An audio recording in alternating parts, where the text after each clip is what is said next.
right now you're going to see Guy Edwards. I know you're looking forward to this, and thank you, Guy, for putting all this together.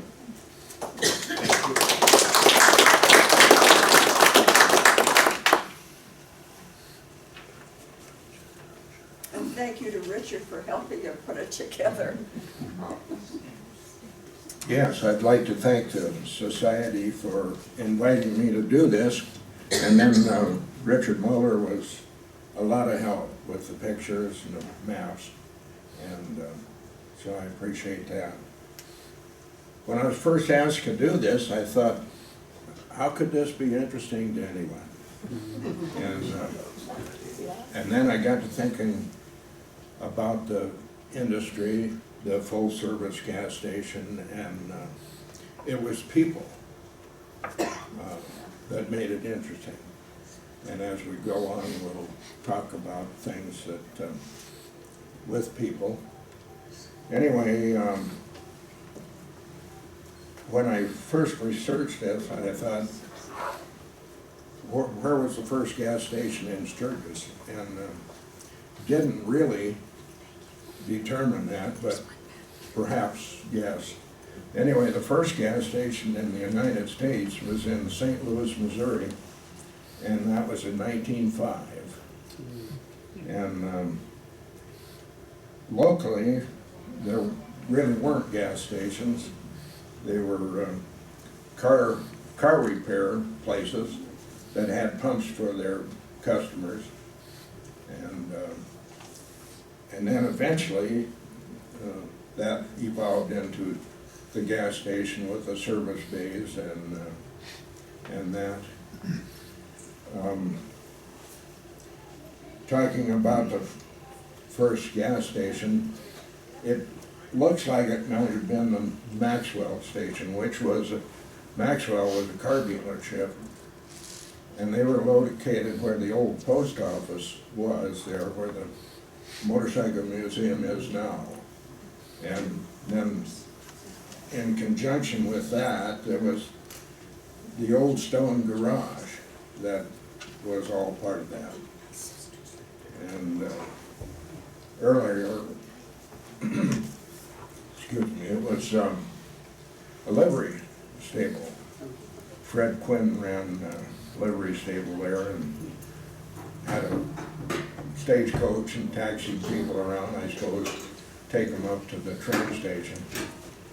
And I remember an old fella telling me, he was a kid and he lived out at Union Center, and he and his dad brought 2 wagon loads of grain into Sturgis. He was 10, and I forget now if it took him 2 days or 3 days, but he told me he was frightened. He said, Sturgis was a huge town, you know.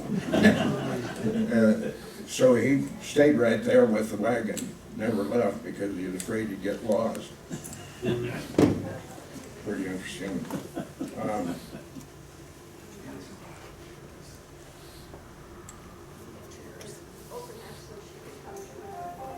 In the early 1930s, filling stations started opening up around Sturgis, and that kind of surprised me because the market crash was in 1929, yet there were some people here that were willing to spend money, build buildings, and buy land and do gas stations. Quite a bunch of them popped up in the early 1930s.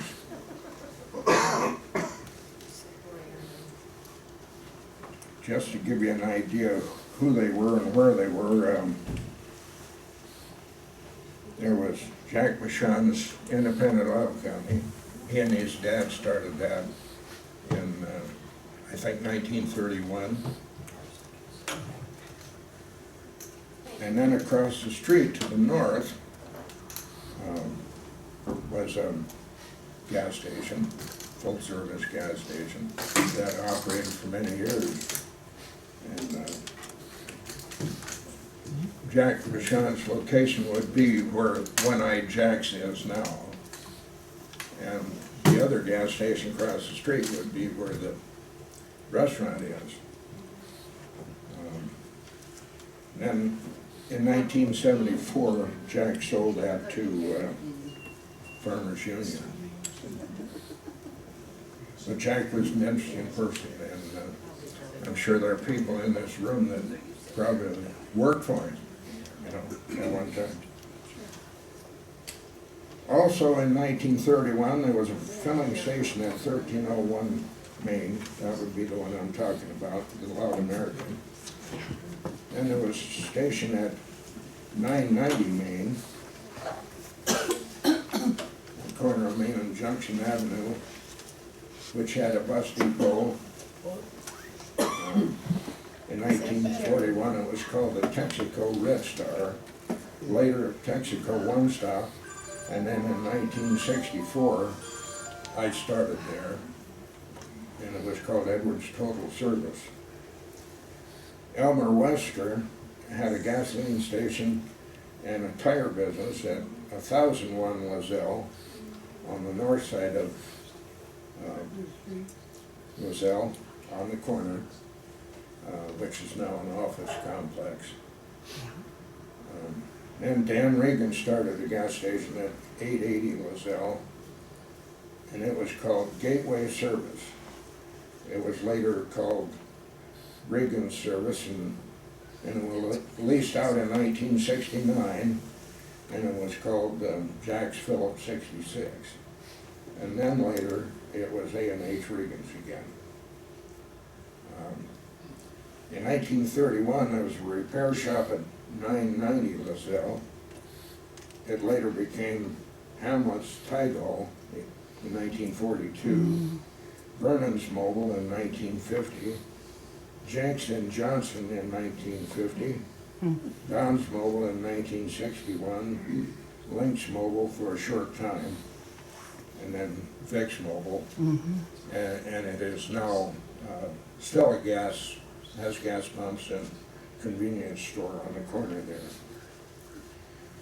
Then in 1931, there was a standard station at 1001 Main, corner of Main and Junction. In 1950, it became Howard's Standard, Gadsden's in 1954, Swedes in 1958, and then Fritz Standard. And he was the last operator. That was torn down, and it's now a rally lot. Then Walt Hardy had a station at 1000 Lozelle, and that's where the new Federal Credit Union is.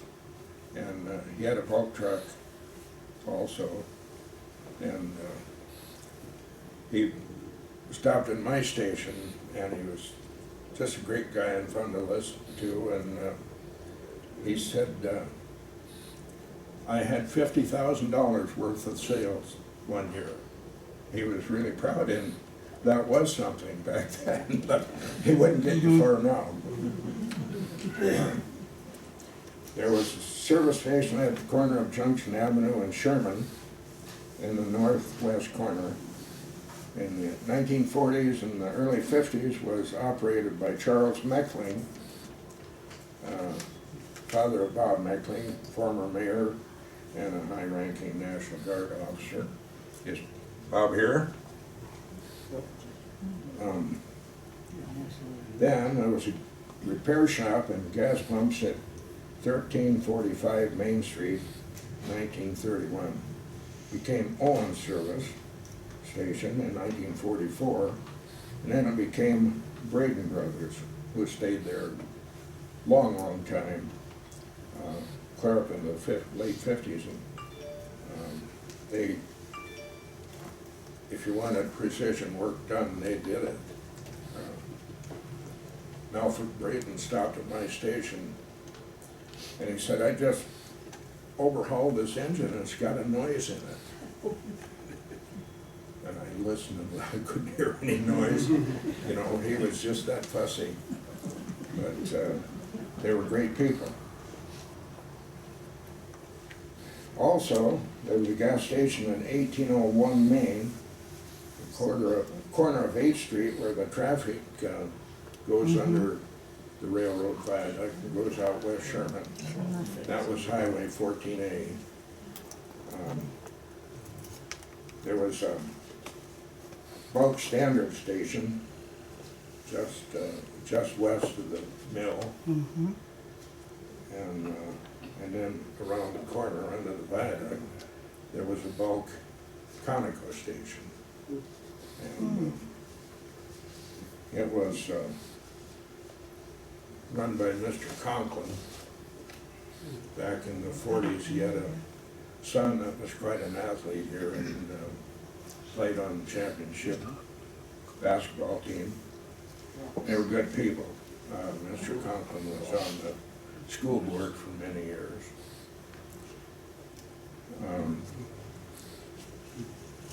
I said mobile, but it was called White Eagle Saucony Vacuum. Now that's quite a mouthful, but no wonder they changed it. And it was located where the ready mix is now. And understanding why the railroad came through there, so there was a bulk station on each side, and we're able to get products that way.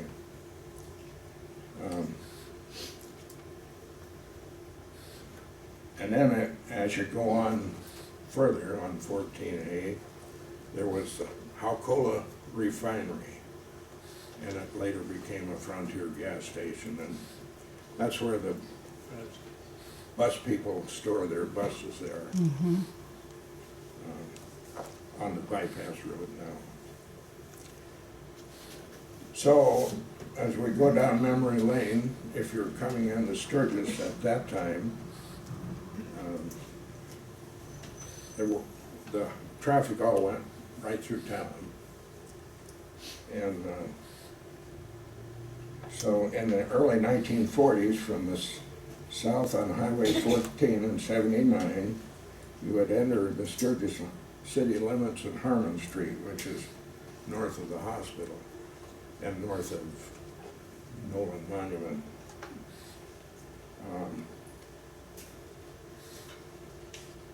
And you could buy gasoline at 1802 Junction Avenue, a place called the Log Cabin Motel. And what had happened is the gasoline business evolved into kind of a tourist thing. So a lot of them were coupled up with cabins, and so people could stop, stay the night, fill up, and leave in the morning. And the next place coming down Junction would be 1706 Junction, and it was Carl's Motel and Hank Sinclair. And early, when it first started, it was the Boulevard Inn, because it's on Boulevard Street on the corner. Then north, to the corner of Sherman and Junction, on the west side, there was gas.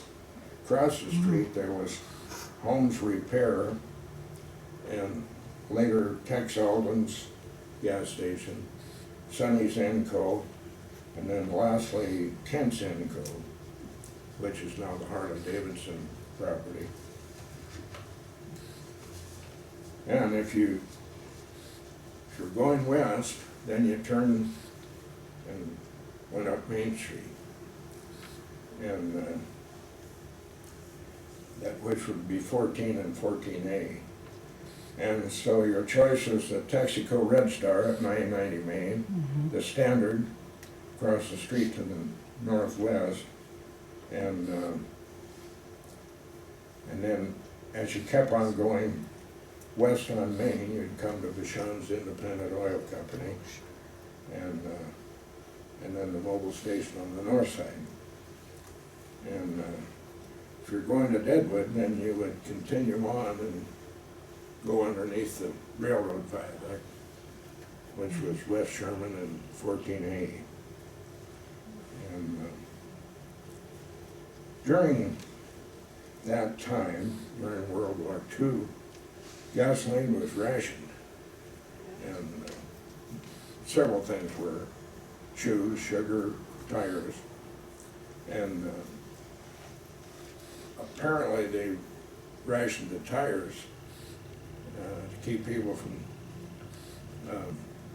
they rationed the gasoline to keep people from running the tires too long because they needed that rubber for the war effort. And so kids went barefoot till school started. I remember those days. And it was kind of nice that first day of school if you had a pair of shoes that matched. Wasn't always that. But anyway, people would block their cars up rather than fight the gas rationing and walk in town. I mean, they'd come in off the prairie and walk a couple miles was no big deal to them. And my mom got sick, and so my dad moved the family into Sturgis, and he did carpenter work during the day and then worked at Fort Meade at night. And he walked out there to work, rain or shine, every night, back the next morning. So it was quite different. Getting back to the trip through Sturgis, if you're going north, then you could stop at 990 Lozelle, or 1000 Lozelle and 1001, which are all right there on that intersection. And then if you decide to go on 34, then you'd turn right, and there was Reagan's gas station and the entrance shop. Art Duff ran that. Later years, across from the entrance shop, there was a gasoline station they built there. There's no buildings there anymore. I think they have some RVs or whatever they sell there that are parked there. But that was, in the 60s, was a gas station. And how a lot of it evolved from the little ma and pa cabin thing. The oil companies got involved and decided to get a piece of the retail market, and so they started leasing buildings. And I think Dana told me your dad leased out that corner at Lozelle there to the gas. It was probably mobile. It mostly was mobile. On that corner, I remember, I didn't know Lyle Johnson at the time. He was Wayne Jenkson's partner, but when he got to be an old man, he moved back here to Sturgis, and I just loved the guy with these stories. But he would tell that when he had that gas station, he belonged to the flying club. And the airport was up here where the Titan Field is, and so they would, a rancher or whomever, come to town, they'd circle his gas station, and then he'd jump in his car and drive up there and pick him up. Well, he was telling me one morning it was terrifically foggy, and so I could hear the guy up there. He got in his car and rolled the window down, but he couldn't tell where he was going. He finally followed him out the west end of town, and I suppose the pilot decided it was time to do something, so he landed on the highway. And Lyle said the fella got out and kissed the pavement. That fellow was Hugh Ingalls. It was Hugh Ingalls. Yeah.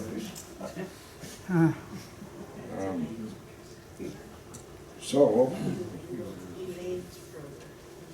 yeah, they're having a funeral there today for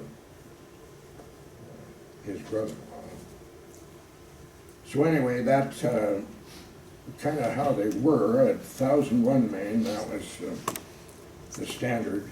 1931, it was a standard station. And then prior to that, it was the Moon filling station, and you can see pictures of that. That was old, I have no idea what year that might have been. I would say in the 20s perhaps, but.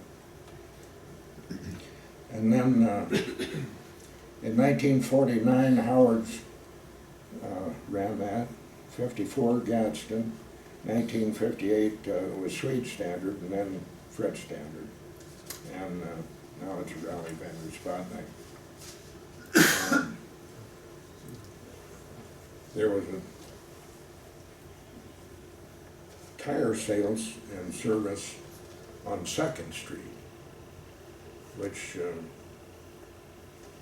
now there's a, used to be the old Red Owl store, and then there's a bar there, and then it was a little building behind there, but they had gas pumps and did repair work. And a while back, a few years back, EPA came in here and asked me if I'd help find the old spots where gas stations were, you know, because they want to make sure the tanks were dug up.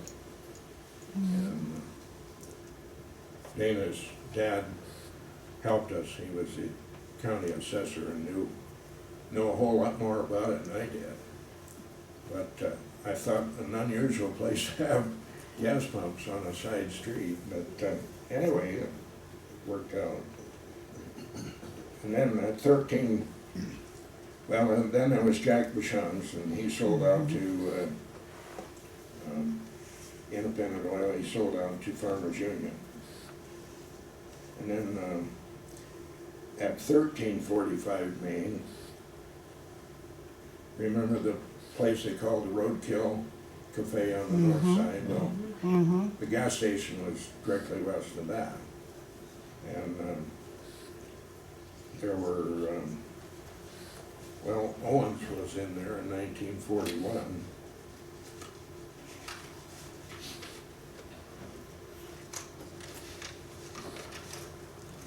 And then the Braden brothers started there in 1944, and they were there a lot of years. And 1801 Main, we were talking about the gas station there that went under the railroad viaduct, was a Puritan station back in 1931, and some of the older people felt that that might have been one of the first gas stations in town, but it's no longer there. It's just an empty lot, but it had 6 cabins, so it was part of that era. And then there was the White Eagle bulk station, and some of the older people remember the Flying Red Horse on the sign. I think that was Mobile, wasn't it? I think so.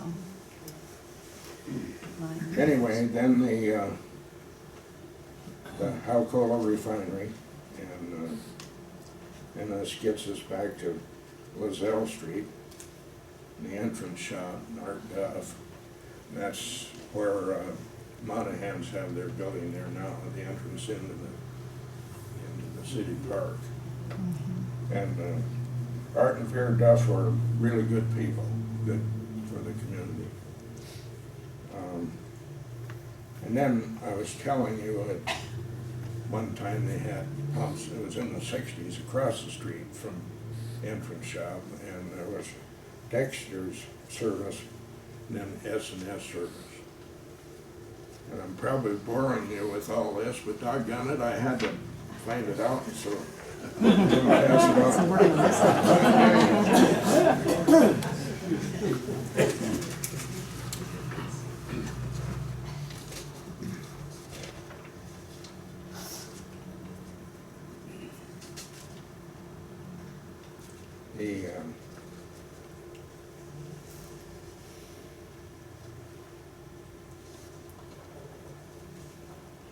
That pretty much, we kind of took you through it there.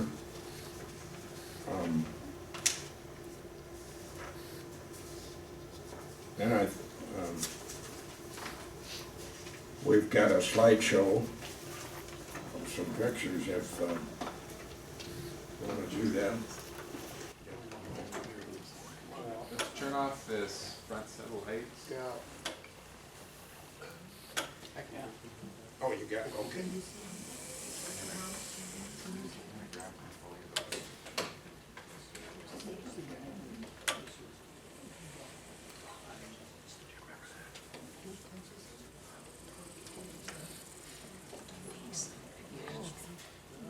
I don't know how this happened, but that happens to be me. Seriously? Is that right? What'd you say? That is me in my car. That was probably taken, well, 30 years ago. I don't know how you bought it, but more power to you. Guy, where'd you find that picture at? Did the library get that to you? Here in the library, yeah. Okay. Unfortunately, there's tons of pictures, but they're in the private sector, and so you don't know where they're at, but, Yeah, so if any of you have pictures, yeah. get hold of me or Guy or the library, and I would love to have. I mean, at the end I got maps, I didn't have time to do them up, but anyway, you go ahead and do your thing, Guy. Guy, do you know the location of these? Pardon? Do you know the location of these stations? Yes, What's Yeah. on there? that's the entrance shop down where, City Park. City Park. Yeah. Yeah, if you would entrance is, narrate that as it goes through there, please. Yeah. Monahan has a building there in that same location. No. Yeah, so go ahead and go to the next one. That's the Reagan. Yeah. Right. What was was any price ever made, did you ever come out upon a price for fuel from way back when as compared to now? You know what, The price of fuel compared from then to now. What was the price of fuel then? when I was a kid, going to school and we'd run around at night, I think it was like 24 cents. So everybody would dig in their pocket and get a nickel or a dime until we had enough for a gallon of gas. And then it stayed pretty steady. When I started in 1964, it was like 42 cents. And then the OPEC embargo happened, and it jumped up to 75 cents. Then kept on going. As it And, stopped? if you have a four-wheel drive pickup truck and you're paying $4 a gallon, you better get some work done, you know. You remember when it went over at 99 cents and everybody's pump had to be changed because it had always been Yeah. just 99.9? When it went over 99 cents, did you have to change the pumps Can't and hear stuff? Oh, yes, that was like Had to go the to the- computer crisis in 2000.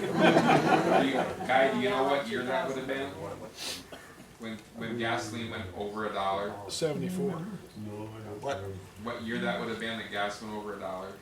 It seems to me I remember that, and I was born in '68, so. 74 was the first era of embargo. 74. The embargo happened in 74, and Okay. I remember telling somebody, and they laughed at me later, I said, people won't pay this, they'll stay home, you know. I mean, this is foolish, 75 cents? Yeah, it would be 3 gallons, 5 gallons, whatever you wanted. Well, this is the next one. That's the one, that's the corner of Junction and Mansell, right? Bob Peregrine, who was here from Rapid City, gave me a couple of pictures of that station, and it had, that was just today, right, I had them ready to go, but his dad was in that picture. And Elmer Wester employed a lot of people. He had a vulcanizing business with rubber, and about fix any hole in anything that you had and make it usable. They, kind of interesting, the lifts, the hoists and that were outside. And I suppose they were sometimes in some weather that it wasn't very pleasant to do that. But like 9 months a year. A lot of the, when I was a kid, the old gas stations, a lot of them had pits.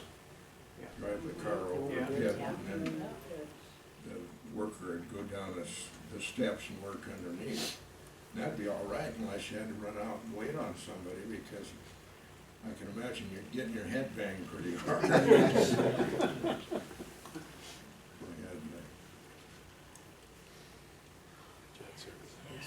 That's the jet service, and it was built in the '60s, and it's now gone. There's a car lot there. So that's West LaSalle. That's West LaSalle, about where Yeah. Shopko is? Yeah. Yes. Just, Well, it would actually be further A little to the further front. west. It'd be, not quite. In where the behind coffee Ollie's. shop is. yeah, there's a quick lube there, and it was just the next place. Right. Yeah.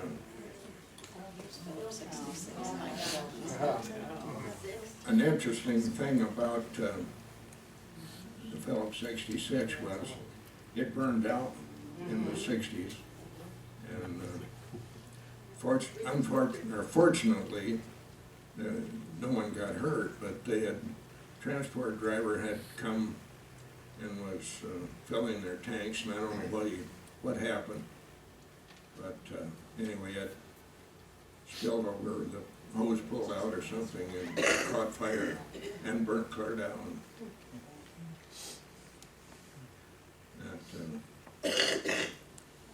Kids my age, that was kind of our last stop, you know, at night. A lot At of the- chili. At the, get a bowl of chili. It was, I don't know, I've never tasted chili like that ever since. Is that good or bad? Oh, yes. It's quite an interesting place. Guy, Yeah. Yes. Yeah. just a word about that. You know, they had the chili place and then the gas station, and I used to work there, and talking about the pits. It was a truck stop, so you get these trucks in there that were long beds, and people would go into the cafe, would purposely run over the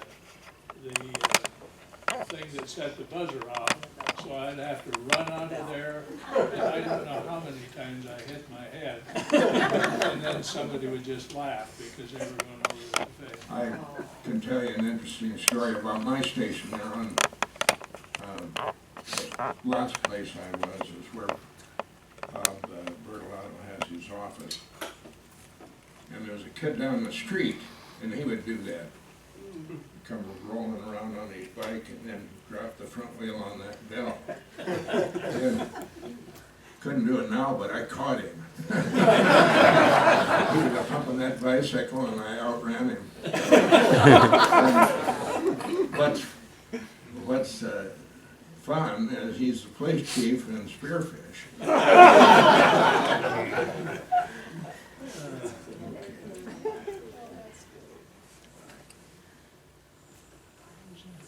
And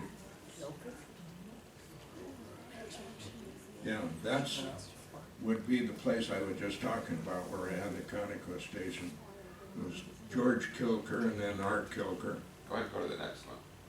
There's, Oh, am I on the wrong one? no, you're fine, because there's the front of it. Yeah. And they had a Studebaker dealership. And, you know, Studebaker made automobiles, but they also made wagons. And so people had teams of horses. Studebaker wagons were popular. They were well built. They had a 3-foot bed and a 4-foot bed. And can you imagine going across country with very much stuff, getting anywhere? Was that later Bartlett's, Yeah, I think so. next Yeah. to Wilson? Across, Across from post across office. from the old post office. And down a little, well. I think we're down. This particular location was just south of Harley Davidson on the corner. About Bertolotto's offices. Oh, Yeah. Last sentence. Okay,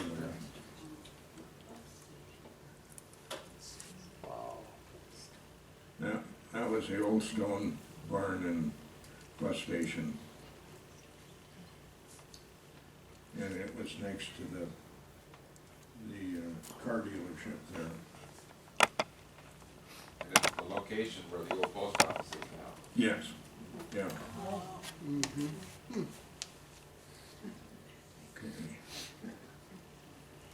Yeah, that was the same location, Maxwell. We had a discussion earlier, we were thinking that one may have, the previous one is the front view, and this might be the side view. So, we're not sure. Maybe the side of the building, there's advertising on it, so. It was all there together, it had the same address, but it's hard to understand how it fit in. You know, that picture was taken when they were forming up for a parade. And in the library, there are some pictures of the parade and more of the people that are in it, but see how that Red Cross is there. They're lighting up for a parade. Yeah, you're right, Right there. is that $745 the price of a car? There was Didn't even see that, you're probably right. one picture of an old gas station that just said gas, so I couldn't identify where it was, but the caption underneath said, "I don't need any air. I need a bucket of water and some oats and a bale of hay."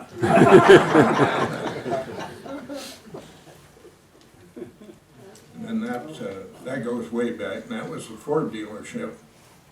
So what direction is that That was on facing, looking Main west? Street. Looking west. You're looking west. If you look at the description, it talks about, the Wilson building, and it was next to the old theater. They're on the corner of Yeah. Junction and Main.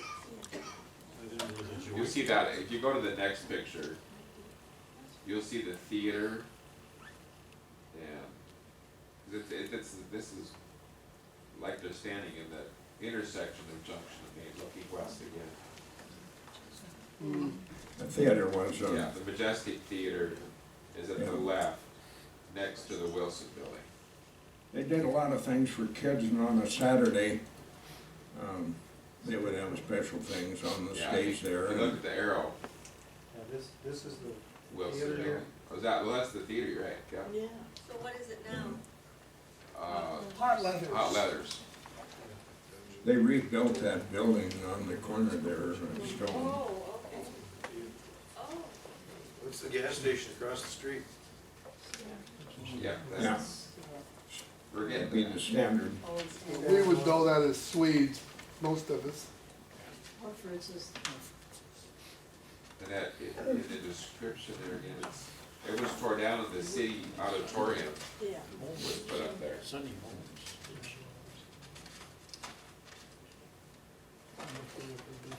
That is, And then we kinda go back in time. yeah. This is the Blue Lake, the same location.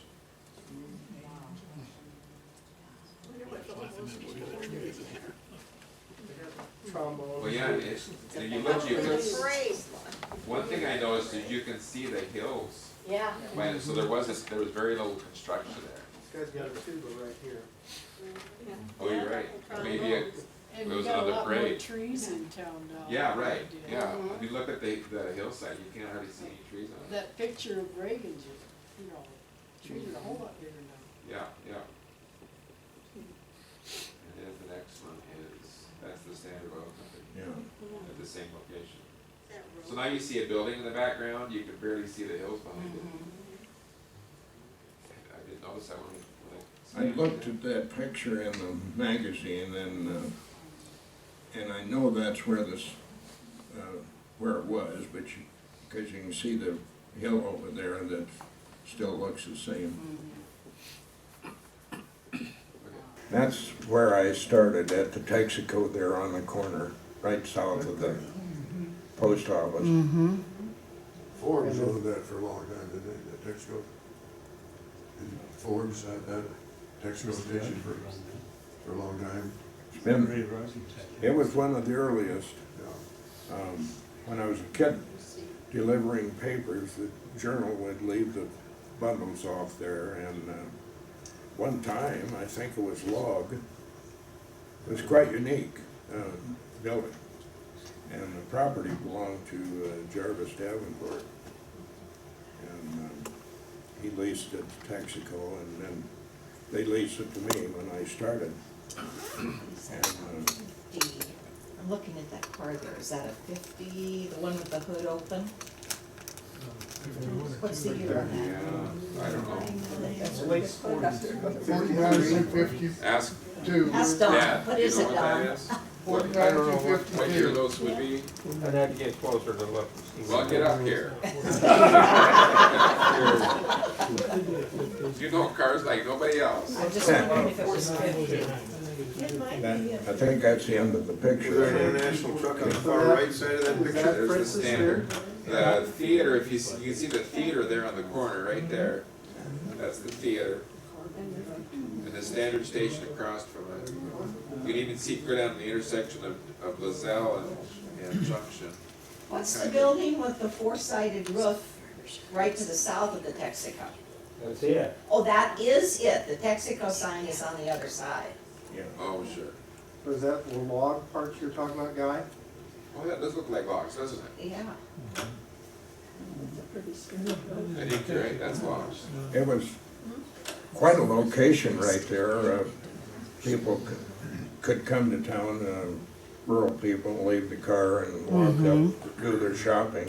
Do A everything. lot of times the husband would just hang around the gas station and listen to what was going on. Is that where the bus depot was? Yes, we ran the bus depot also. It was kind of an interesting thing about it. On Saturday, they would bus Fort Meade patients into town, and they'd roam the streets and buy things, I guess, and but they would come in and want to know how long it would take to get to Louisville, Kentucky, and how much money. And so, all day long Saturday, we were doing bus schedules that we knew would never happen. But I felt so sorry for them. They were good people, They wanted to go home. defending our country, Yeah. had defended our country, and ended up in that condition. Now, is that Carter Station? Is that Sonny Holmes's Yeah, station? yes. Carter. Yeah, that was a pretty busy place for quite a long time. Well, it's been from Carter to SO or ENCO, SO, yeah, Encote, yeah, finally to ENCO. yeah, the Sonny's Enco, Right. And that's where the Harley Davidson is currently, right? Yeah. Yeah. The parking lot. Yep. Guy?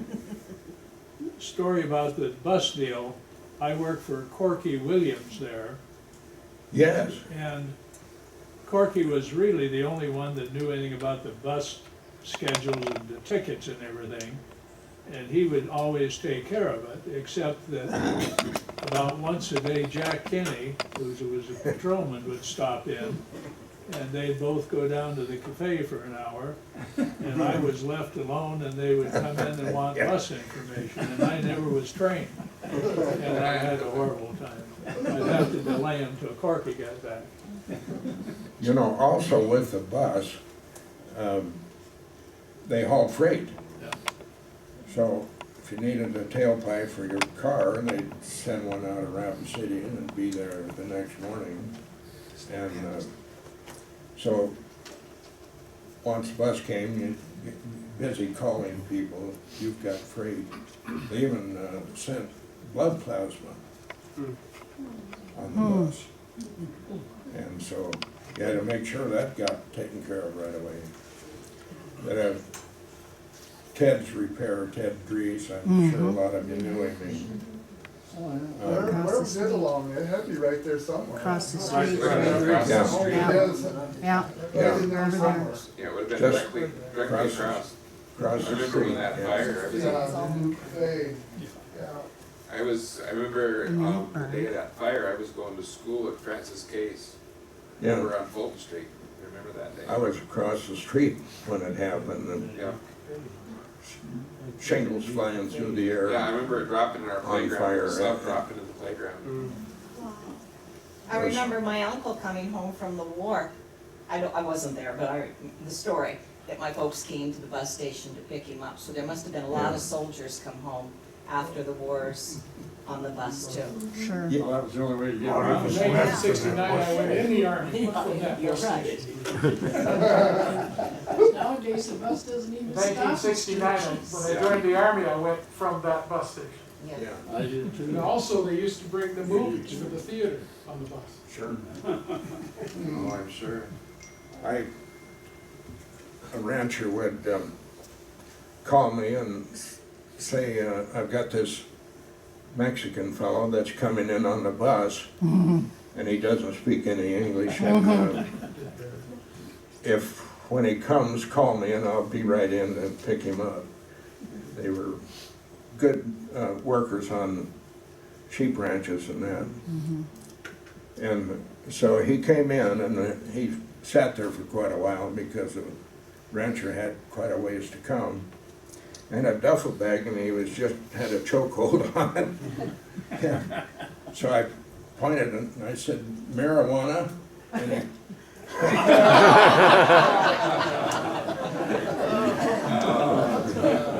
there were a lot of interesting things that went on with the bus depot.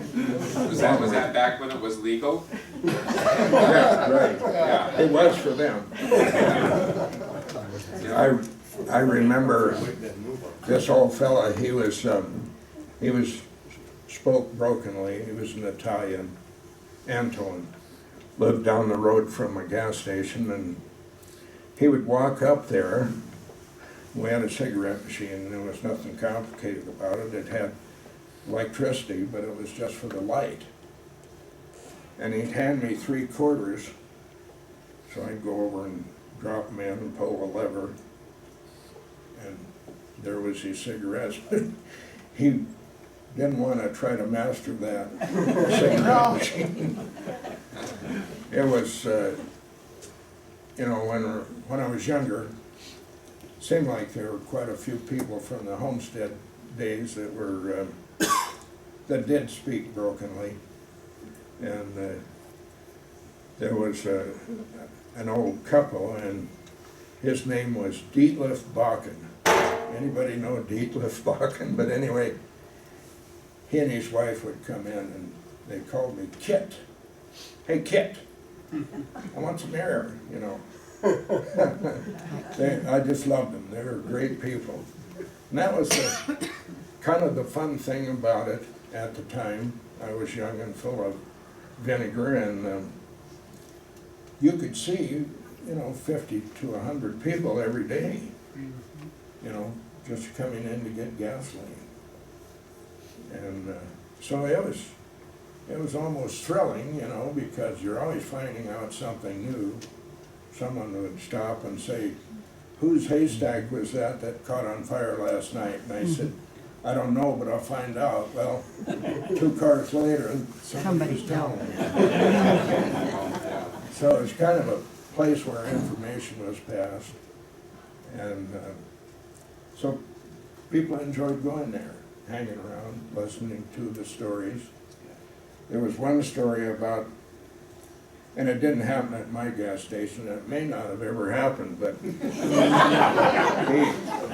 this really heavy-set fella drove up and got out of the car, and the springs and the shock absorbers just kind of let out a sigh, and he waddles up to the attendant and he said, Highway 212 was the truck stop north of us. And he said, how do I get to 212? and the attendant said, serious diet.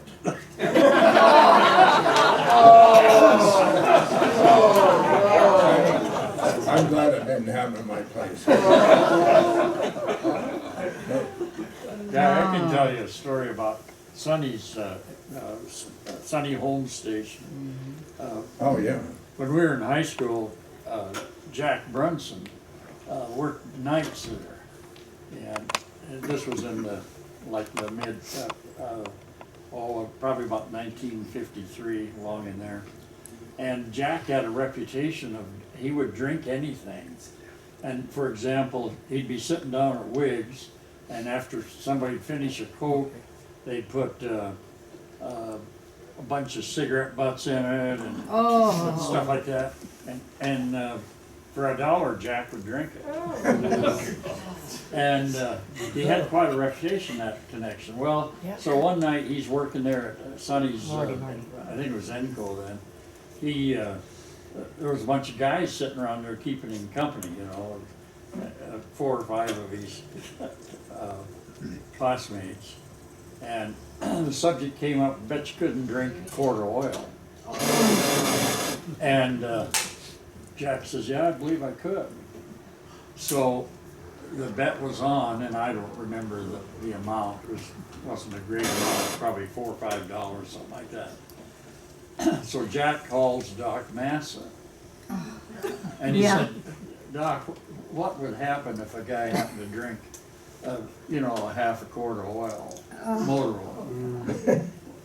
And Dr. Massa said, you didn't do that, did you, Jack? I said, no, but we were just wondering what would happen. Well, he said, you'd probably be sick for a day or so, but it wouldn't kill you. Well, so Jack drank the damn oil. He didn't drink the whole quart, I guess, but he drank enough to win the bet. He died young too, right? He was one of the greatest guys I've ever met. Oh, yeah. And I think he was the first millionaire that came out of our school. But and he did it at a young age. He was a worker. Yes, he was.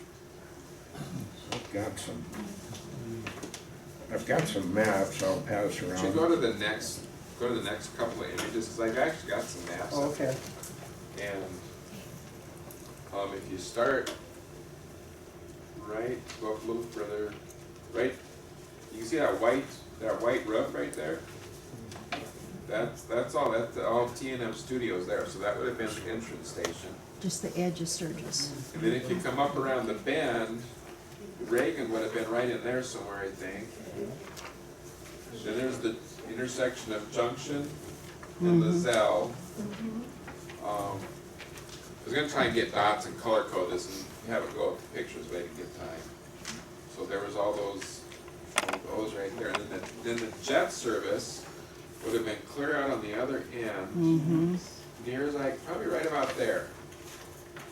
There's a coffee shop is just above it there, and shop. So between Shopko and the coffee shop. And if you go to the next slide, right down here on the bottom would have been the Phillips. I think that's the motel. Be the Phillips 66.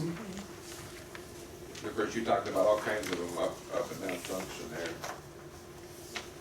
And if you go to the last one, that's downtown. So that, like I said, I wanted to get all the dots in there, but I just ran out of time, so Where they were. it might be for another day. Is this Junction here? Yes, that's Junction. And so this is That's Lizelle, Lizelle, and so and this this is is Maine. Maine. Okay. So this is where Fritz's was. This is where Guys. Yeah, that would have been where Guys is, right there, because that's And then- Robert Lotto. And then, Yeah. Ted Reese over Ted there. would have been over there, Okay. so. This would have been the theater right here. So across from there where the armory is, Okay. that's where the Moonlight station would have been. where the old post office is, that would have been the stone barns. Yeah, I don't. Then across from there would have been the Texaco, right? Yeah. Yep. Well, not to put the rally down, but 50 years ago, this was a really interesting town with all that was going on and pictures of the streets full of cars. Yeah, a lot of And, businesses. Plenty active, you know, county seat town. And ranchers would, I had a really good ranch business. When I first started out, I thought, how's this gonna work? Reagan's on the east entrance and he knows everybody I know. And there's Jack Bashan, he knows everybody I know. But Jack Bashan was really a nice guy, and when I started out, he was kind of my mentor. And so it was coming Christmas time, so I went to see Jack and I said, "Are you gonna be open on Christmas Day?" And he said, "I only closed a half a day since I've been here, and that's when Dad died. So here I am working Christmas Day, you know." But he was very helpful and just a nice guy. Yes. Did you mention Dick's Cafe? Dick's Standard Dick Standard. on Junction? Dick's Dick Garage. Standard. Dick Standard. I can't hear anything. Dick Standard. Well, it didn't come till 1955. Is that when he started? Yeah, Okay. so this was the early Yeah, days. okay. I didn't know when he started it. Yeah, That was, it was 1955, and also the Conoco was new in about that same time. yeah, because you and he were Yeah. about the same time. Yeah, You may have mentioned it and I missed it, but back in the 50s, wasn't there a Puritan station across the street from Philtown up there? Yeah. Eddie and Lloyd Finner running it. yes, and I At one time. remember stopping there, but I couldn't find the information anywhere on it. I And so remember when Finner's run it, I Yeah, used to do business there. they were fun to stop, you know, they'd both be out there, it was like a couple of magpies, they never stopped talking. You know. It was fun to stop there, but I forgot it, I just blew it away, I couldn't find anything on Well, it. I don't know anything about it other than I knew the guys quite well and I used to Yeah. stop there when I had a truck.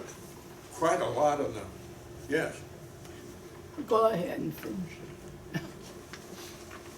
quite a lot of the information I got was out of old phone books. But then I tried to find a particular place and they must not have had a phone. So then you had to research some more. But that's what I mostly use. And then the library here has, they had hired an engineer to map out the downtown area. So each block, each lot had a penciled in what was there. That's really interesting. It's here in the library.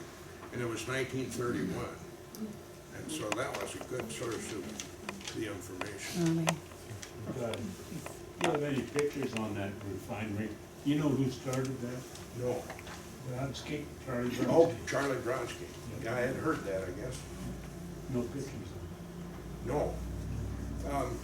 You know, the pictures that I found were either here or in old books. But there's probably a ton of them in somebody's house, you know, that we don't know about. And like Bob Peregrine had a couple of pictures there of Westers. So if anyone knows of any, if we continue with this, it'd be good to have them.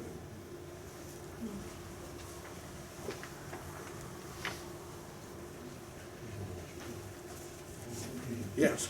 There, I don't know what year this incident happened. I don't know if it was at your bus station, but our uncle arrived on the bus and it was closed and nobody knew he was coming. And by the time he got a hold of us, he had wandered all over Sturgis.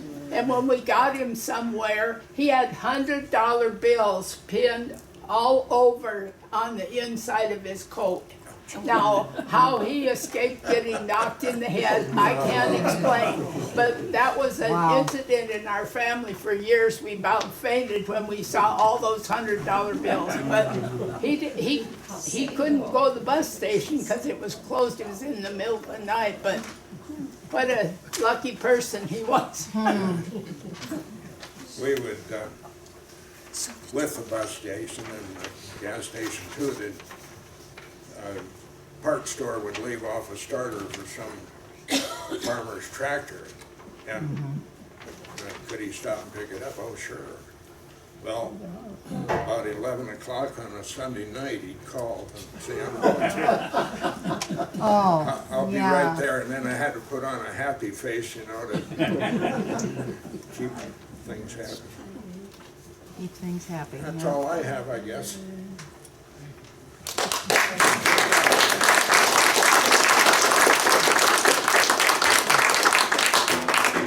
Thank you. Oh, that's okay, just pass it. Pass it. That's the question. Just pass it on. How many people in this room right now work at a gas station in Sturgis? Have them raise their hand.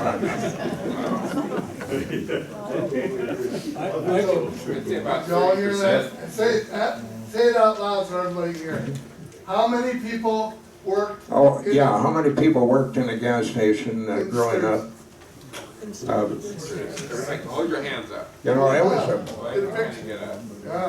it was a great institution. It was a place for kids to earn pay and learn some things. And I know we had a training program for the kids because they didn't know how to fill out a check blank or anything like that. So we'd train them so they would at least know these things. And if you got time for one more story, I had this kid, David, working for me, and we had a trash trailer, and so I helped him hook it up to my pickup truck and told him he needed to get to the dump before they closed.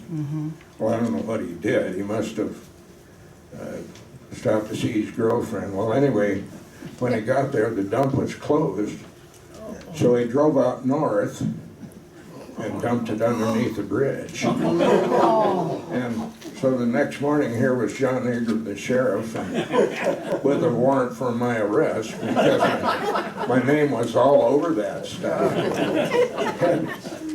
So anyway, I went up to the school and got him out of school and took him out, and I helped him clean the mess up, hauled it to the dump. Then when I got him back to school, I was really upset, you know. It's not fun getting arrested. And I said, if I owe you anything, just call me, otherwise I don't want to ever see you again. So, couldn't have been an hour later, here's John Egger again, and he said, give the kid a break. So I did. He went back to work for me. Well, the end of this story was, I went to a land auction maybe 5, 6 years ago out on the Belfouche River, and